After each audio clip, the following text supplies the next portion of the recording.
for some, anathema, for others, high art.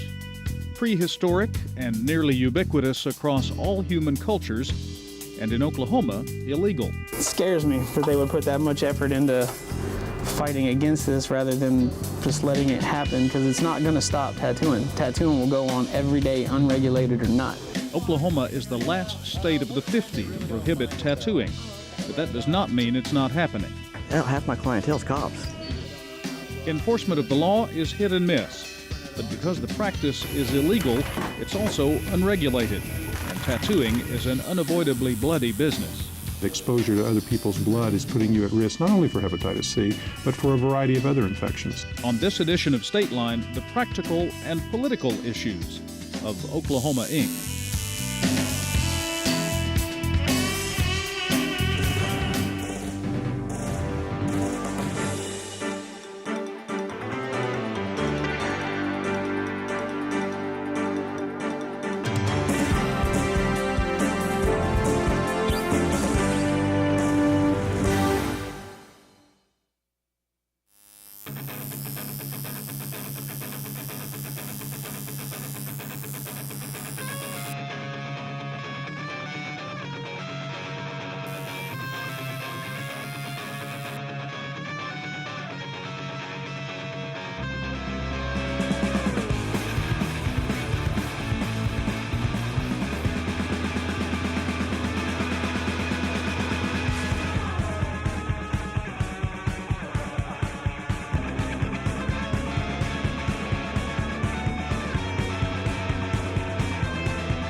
What you're seeing is illegal. Oklahoma is the only state in the union to outlaw tattooing. But as you can see, it is still being done, and flagrantly at that. This is a public shop, complete with a sign in the front window. Thanks to a court ruling out of Tulsa, the ink issue is coming to a head in this state. And artists like this one intend to take advantage by coming out of the dark. DJ Richardson was the first artist to set up shop in Oklahoma City. Seeing as how we're the last state, somebody had to get out there and do it, and it's just one of those things, just right time, right place. My friend helped me out, and we just decided to take it public. Got tired of hiding, really. Want to show people it can be done right. It's a legitimate art form now. This is my 7th year that I've been working on this particular issue. Oklahoma Representative Al Lindley champions the legalization of tattooing so that it can be regulated. And I first got involved in this issue when I began to look at an amendment that was put in the bill several years ago, and it had some descriptions, some medical descriptions of the face, and I wondered, where did this come from? And I found out that somebody who's into permanent makeup was trying to keep tattoo artists from doing permanent makeup. And I found out at that particular time that permanent makeup was much like tattoos are now. You go anywhere and get them willy-nilly. They were doing them in garages, back alleys, and different places. And so I began to work on the legislation to regulate where permanent makeup can be done. Remember that, the jailhouse. So someone was trying to keep tattoo artists from doing permanent makeup. Right. But you can do permanent makeup today at any clinic that does that. Yes. That's legal. Yes. Is that not tattooing? No. No, and I kind of laugh, but I helped write the definition of permanent makeup, and it says something to the effect, nothing in this section shall be construed that permanent makeup is a tattoo. And I can't say that with a straight face. Why not? Because it's really a tattoo. There's some women that come in here that are totally opposed to tattoos being legalized in Oklahoma, yet they'll get their makeup tattooed on. Melissa Knight was one of Oklahoma's first certified medical micropigmentologists. As soon as it became legal, she started taking classes.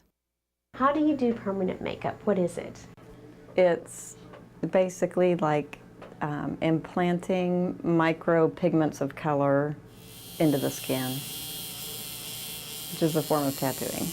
Under the law, micropigmentologists may only operate in medical offices. That means they're monitored by the state medical board, which oversees the physician that sponsors them. I don't know that I would trust just any tattoo artist to do permanent makeup, but tattoo artists are very talented and very artistic, and I think that they should, I mean, the concept is the same, and I think they should legalize tattoos in Oklahoma just like they legalize the permanent makeup. It's a similarity that frustrates Oklahoma tattoo artist Jody Benner and his wife, Leanna. I've trained 3 micropigmentologists in this town. I've trained them how to use their equipment.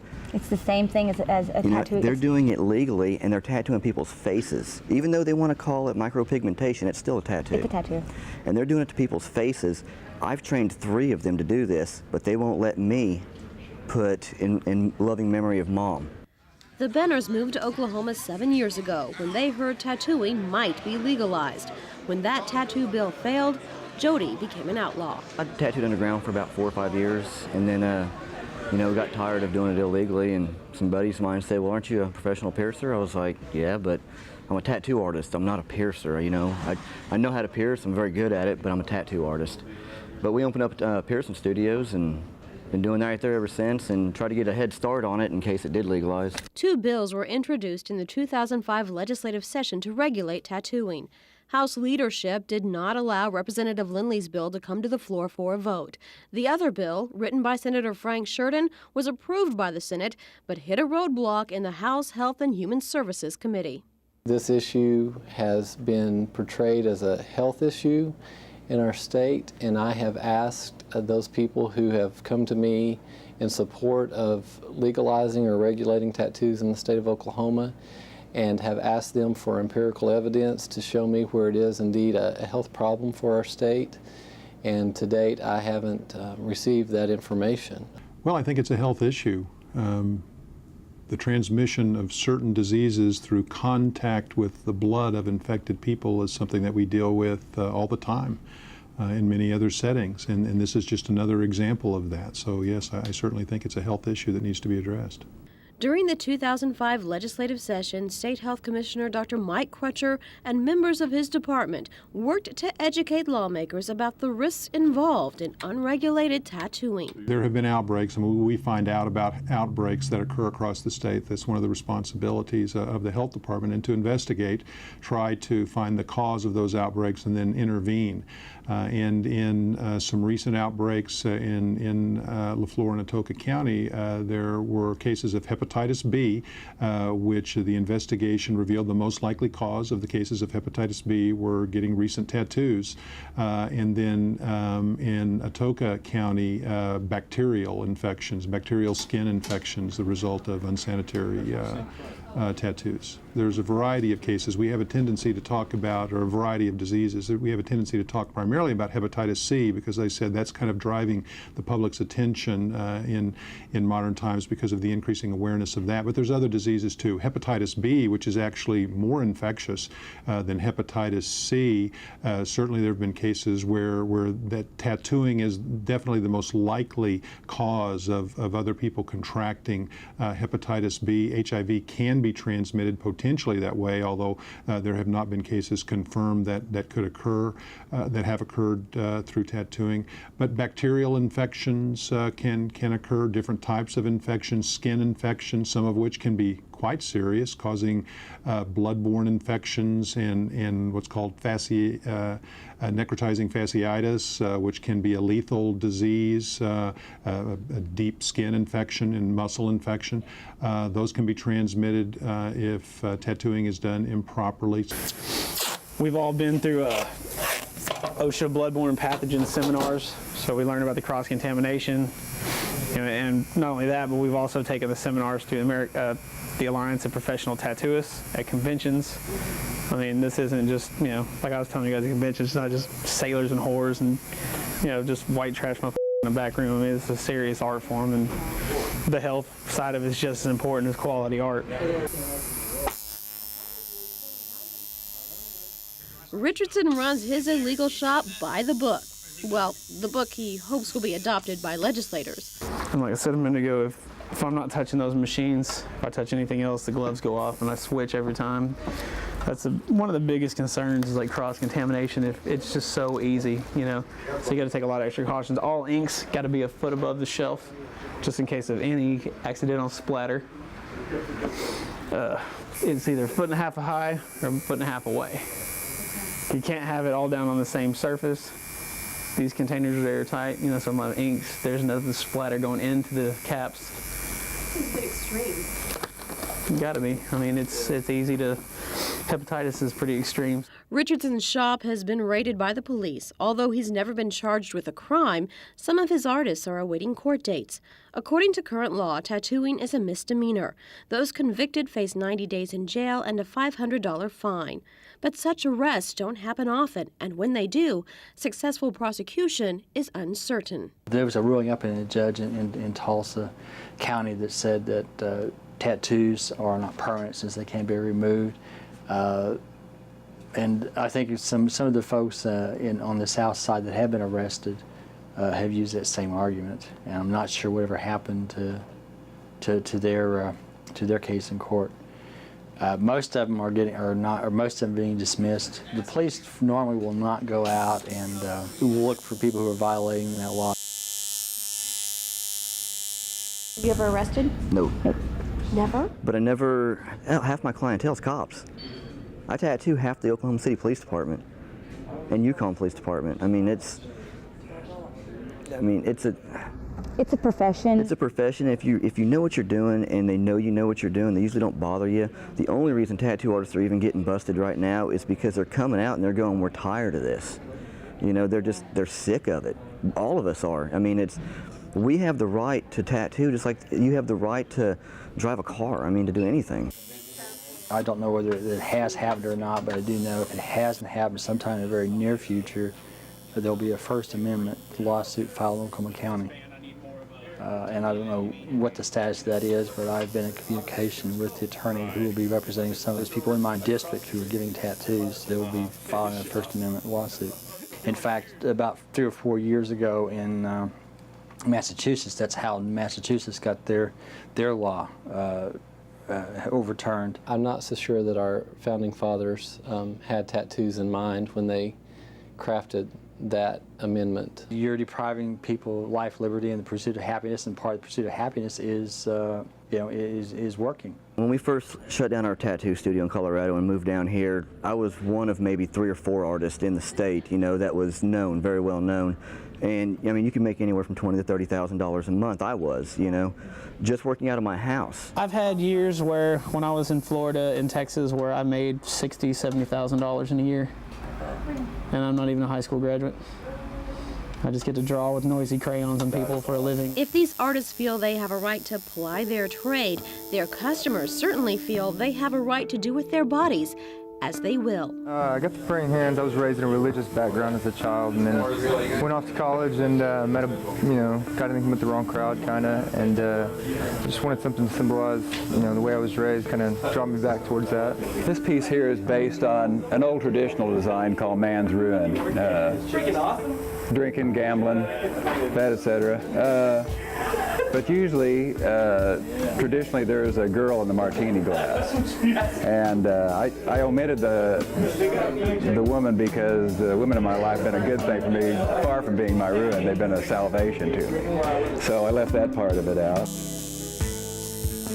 It's a completely valid art form, and there's nothing wrong with it. It floors me that something like this could be that stigmatized and that looked down upon when there's nothing wrong with it. I don't understand it. It makes no sense to me at all. Lawmakers will have yet another chance to make sense of tattooing in 2006, and this time, it's more of an issue than ever before.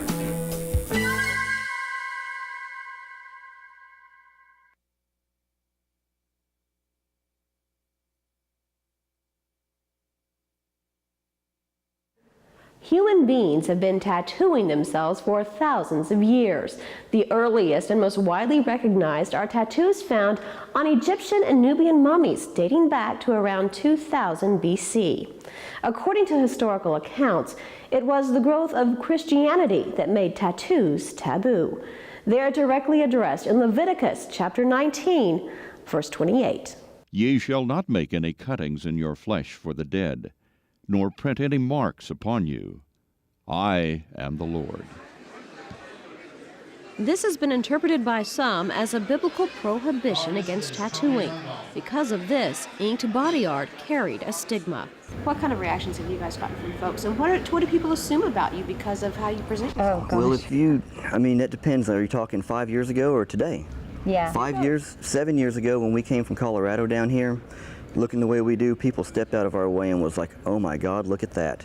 But that's just judgmental people, throwing the first stone at somebody, not even knowing me.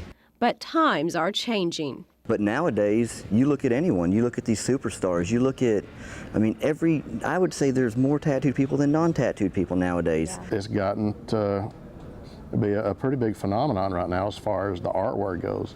Television programs everywhere.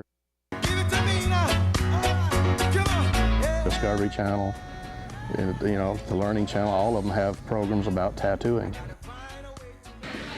Can I see Aaron, Terry, and Sissy up to the stage, please? Keith Graham organized Oklahoma's first ever tattoo convention. Artists and proud customers gathered in Oklahoma City to compare their body art. And that's the meaning of a tattoo right there. Our pride and joy. Just to want people to understand that if you have a tattoo, that does not make you a criminal, does not make you a hardcore biker that wants to drive around selling drugs. Sometimes tattoo parlors were associated with biker gangs or organized crime, things like that. When news about tattoo legislation was introduced at the executive board meeting for the Oklahoma Association of Chiefs of Police, Nichols Hills Police Chief Richard Mask was curious. He started conducting an independent investigation into the seamy side of the practice. There are a few states that have a problem with tattooing, tattoo parlors, and organized crime or motorcycle gangs. The three most prominent were the Hells Angels, Banditos, and outlaw motorcycle gangs. They had some interest in some tattoo parlors. And North Carolina, Raleigh-Durham, North Carolina has an issue with gangs and tattoo parlors. Motorcycle gangs are highly organized, and they're involved in several different aspects of crime, from drugs to enforcement, murder for hire,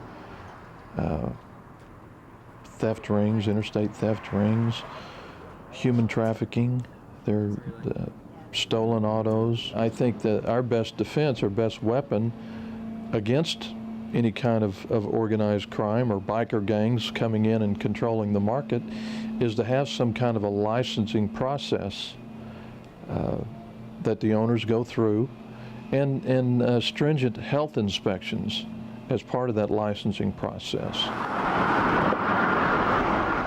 Texas has stringent guidelines for tattoo artists and their shops, and according to that state's Department of Health Services, they've had no problems with biker gangs and tattoo shops. Getting and keeping a license is not simple. First, you have to land a job at a shop, which is usually judged off a portfolio or whatever. After that, you would go to the city and they do a complete background check on the person. If you have felonies or anything like that on your record, then they won't give you a license. You pretty much have to have a clean record, and then they'll give you a license. And it costs like $500 the first time you go, and then you pay $100 a year to keep your license up each year. And then as far as inspection, the health department, city health department comes in every single month to check over everything in this shop as far as what we're doing, as long as everything is sterile. I mean, they check our machines to make sure they work right. They check everything. And then the state comes in once a year to do the same and inspect everything. It makes the customers feel good that It is regulated, everything's checked out. But not everyone believes regulation is the only way to protect Oklahomans from disease. Remember the Tulsa judge's ruling? It stated that since tattoos are no longer permanent due to new technology, they are no longer subject to the state law forbidding the application of permanent marks to the skin.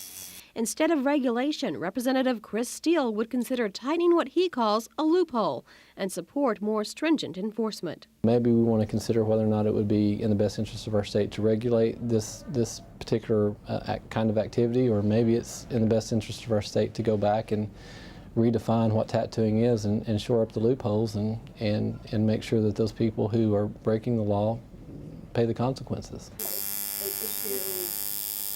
As things stand now, some tattoo artists use that loophole, even asking customers to sign a form stating that they understand the tattoo they are receiving is not a permanent mark. I don't think I agree with that entirely. Dr. Elizabeth Greenhaw oversees the laser tattoo removal process for Advanced Aesthetics. She says Richardson has asked her to place brochures in his shop, but she's refused because she believes it sends the wrong message. They say it's easy because it's just a laser. You know, maybe they haven't seen the procedure done. They feel like, oh, you just go to this laser center, you get it zapped, and you're done with it. But it's actually a much more involved process than that. It's very painful, more painful than getting the tattoo put on. It's like a curling iron or soldering iron held up to the skin as it goes over. It looks like I probably got a hold of some kind of red-hot kung fu iron and picked it up. Any scarring from a laser tattoo removal process probably will not leave as much scarring as the old removal methods. It was basically a literal burning of your skin. It is interesting that those who have experienced both the old and the new removal processes use similar terms to describe the experience. And with laser removal, you'll be burned more than once. It requires several treatments, usually 5 to 10 is what we tell patients initially. We charge $75 for each 2 square inches. So if you're looking at, you know, a name that's 4 inches long by 1 inch tall, that's going to be $150 per treatment times 5 to 10 treatments. And even after all of that, some remnant of your average $200 tattoo will likely remain. Maybe only 10% of the people that we treat truly have a complete, you know, treatment back to their normal skin. This fact could be used to help shore up loopholes in Oklahoma's tattoo law. Despite all the controversy surrounding tattoos and tattoo parlors, the old stigma, the threat of biker gangs, religious prohibitions, it is the health issue that concerns all who've waded into the fray, or rather, the question of whether it's a health issue at all. In some recent outbreaks in LaFleur and Atoka County, there were cases of hepatitis B, which the investigation revealed the most likely cause of the cases of hepatitis B were getting recent tattoos. And then in Atoka County, bacterial infections, bacterial skin infections, the result of unsanitary tattoos. Have these people all gone to the same tattoo artist? Some of them did. Tattoos were done during the investigation. Some were home-related tattoos, and others by a similar artist. But there was an association there between getting a tattoo and having hepatitis B. I ask if there's any direct correlation, any empirical evidence that they contacted hepatitis C from getting a tattoo, and there's no evidence to suggest that. I mean, the truth of the matter is, I'll bet you 100% of those people have breathed air in Oklahoma. You know, they probably, the majority of them have drank a Coke. I mean, there needs to be some sort of solid data to base a decision upon. I don't think the argument should be that until you can show me that our increase in hepatitis C is due to tattooing, then I don't believe that it has anything to do with tattooing. I don't think that's the right argument. Because that's going to be extremely difficult to show, but that still does not make the argument any less important that exposure to other people's blood is putting you at risk not only for hepatitis C, but for a variety of other infections. Whether you like it or not, whether you agree with it or not, and I'm not really invested in that issue. The issue is that it is happening, and that people that have these infections and get a tattoo are serving as sources of infection for other people if it's not done appropriately. If we lived in a perfect world, and that perfect world would be where everyone did what Al wanted to do, nobody would have a tattoo. But we don't live in that world, and so therefore I want to make sure that the people who want a tattoo have a safe one. Like the way it scares me that they would put that much effort into fighting against this rather than just letting it happen, because it's not going to stop tattooing. Tattooing will go on every day, unregulated or not. Now, whether they want to take a serious look at the health concerns of the citizens, or if they just want to go by almost a prehistoric view of tattooing. It's not this immoral, seedy, dirty business anymore. It's a legitimate art form. We're just not painting on canvas, we're painting on skin. We should have the right to express ourselves as artists. The customers should have a right to go get a quality tattoo in a clean establishment by a professional artist, and not by some kid that can just buy a starter kit and thinks boiling his needles on the stove is sanitary. There's more dangerous conditions out there that they need to address rather than trying to close a loophole. They need to make it as safe as possible for the citizens of Oklahoma.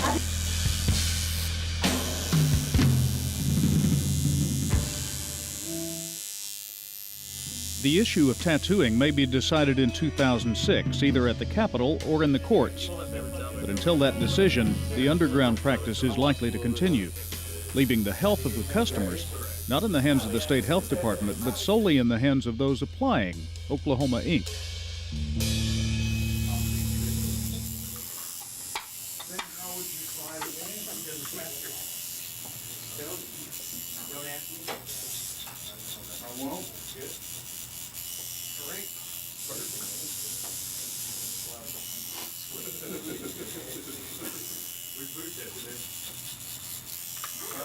He worked late last night. Oh, okay.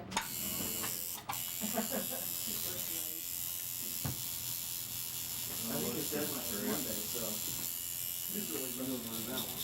13. Get that other one. I've seen the needle and the damage done. A little part.